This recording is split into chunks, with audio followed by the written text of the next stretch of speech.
the examples. I think the first thing na pwede kong i-relate dito is about my family na nag-away yung dad at yung brother ko. I'm in the middle of this situation wherein kakapian ko yung kapatid ko or kakapian ko yung dad ko. Kasi kapag kinampian ko yung isa, sabihin naman ng isa, mali yung ginagawa niya. Pag gano'n ako kinampihan, sabihin naman na, kampihan mo ako yung tama. Parang gano'n. So parang ayaw ko naman yung huluhan. Sa second example naman, siguro yung between my studies and my political party group. Siguro doon, nandun yung time ko na parang sinasabi na sa akin na hindi yan nakakabuti sa'yo kasi makaka-disturb lang yung sa pag-aaral mo. But at the same time, may nagsabi din naman sa akin na it's time for you to have this thing para meron ka namang bagong matutunan sa buhay mo. And the third naman is between an organization na gusto kong silihan and the political party ulit.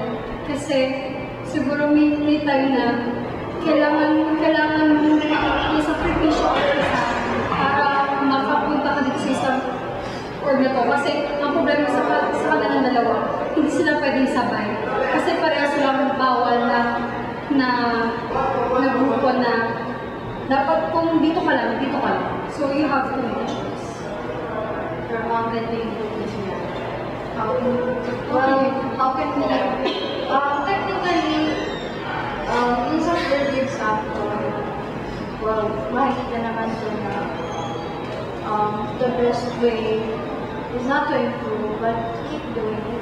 Kasi if you stick to what is right, or be a righteous person, I think you just have to keep doing it kasi the more this concept in your life naka-inject rin sa'yo, the more the people will think na ito yung magiging mindset na this is right, this is what I should also do, because I think it will bring me a lot of good examples or benefits.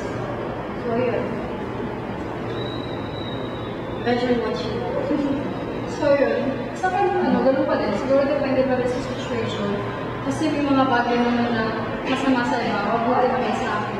Kaya kung sabihin ko yung makakapag-benefit yung iba, why not?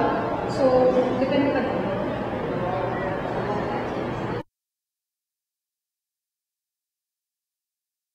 Sir, tingnan niyo, pinapalitan yung sagot. And then we have the interview. Grabe talaga si Kawawa talaga si Dara. Nabigyan pa ng RS. Ay, pero pasalamat ka, di ko yun. Alam mo naman, bastos yung ginawa mo, di ba? Joke lang naman kasi yun eh. Kahit na, mag-sorry ka sa kanya.